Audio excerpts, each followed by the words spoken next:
I want to talk about one of my favorite shows. Touch is one of Japan's most beloved shows, based on an equally beloved manga by Adachi Mitsuru. Unless you're an anime or a baseball superfan, there's a pretty good chance that you haven't heard of it yet. And if you haven't seen it yet, don't sweat. Here's a quick summary. Touch tells the story of the Uesagi twins, Tatsuya and Kazuya, and their neighbor Asakura Minami. Kazuya is a star pitcher, hardworking and popular with girls. Tatsuya is lazy and popular only with guys who are not popular with girls. Minami is the school's valedictorian and heartthrob, making her an ideal match for Kazuya, even though Tatsuya is just as in love with her as his brother. Kazuya becomes the ace pitcher of the high school's baseball team, with Minami tagging along as a team manager. With the team's sudden Koshien national tournament aspirations, Kazuya becomes the star of the school, while he and Minami become the campus's it couple. But Minami never declares her love for Kazuya. In fact, she reveals her preference for Tatsuya early on. In a tragic turn, Kazuya dies in a traffic accident on the way to the regional final. Meisei loses the final without their ace pitcher, and the entire town mourns the loss of their brightest star. Tatsuya steps into his brother's place the following year, assuming the ace position despite no experience playing on an organized team.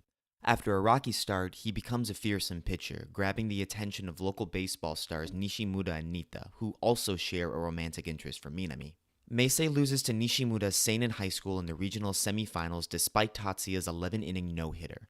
Tatsuya takes the loss calmly, but breaks down in front of Minami when he realizes that he only has one more year to realize her dream of going to Koshien. During spring practice, Meisei's head coach gets hospitalized, forcing the school to find a replacement. The coach suggests famed alumnus Kashiwaba Eiichiro, but the principal mistakenly extends an offer to Kashiwaba's younger brother, Eijiro. The younger Kashiwaba returns to Meisei to get revenge on the team that shunned him as a high schooler. When Minami and Tatsuya threaten to inform the administration of his abusive behavior, he blackmails them with information that would disqualify Meisei from the regional tournament. Tatsuya chooses to obey Kashiwaba without complaining, even though the rest of the team suffers under his command. Though Kashiwaba's demands become more demonic, the team embraces his practice regimen when they see improvements in their conditioning and abilities.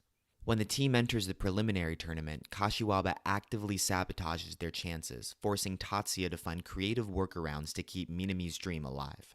Meisei makes it to the regional final for a showdown against Nita Sumitech. And after a crazy play at the plate and a colossal final battle with Nita, Meisei wins the regional tournament and advances to Koshien for the first time in school history. And after a contemplative train ride to the tournament, Tatsuya phones Minami and finally confesses his love. So, that's the series.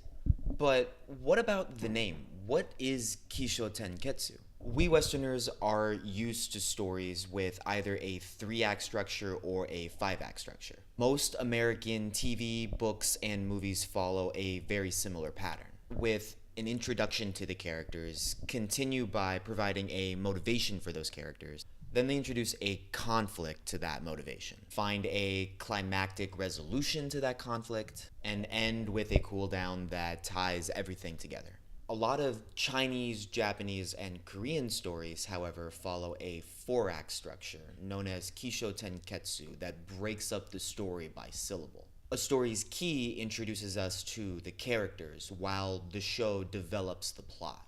The 10 often presents a twist that the characters have to overcome while the Ketsu finds a resolution to that conflict. I'm going to look at Touch through the perspective of Kishōtenketsu, examining the series through its 4 most critical moments. The first episode will focus on Minami choosing Tatsuya over Kazuya early on in the series. The second will look at Kazuya's death not as a turning point, but simply as something that moves the plot forward. The third will highlight Kashiwaba, one of the most interesting antagonists that I have ever come across. And the fourth will break down a crucial final play before Meisei makes it to Koshien. And that's it. Hope you enjoy.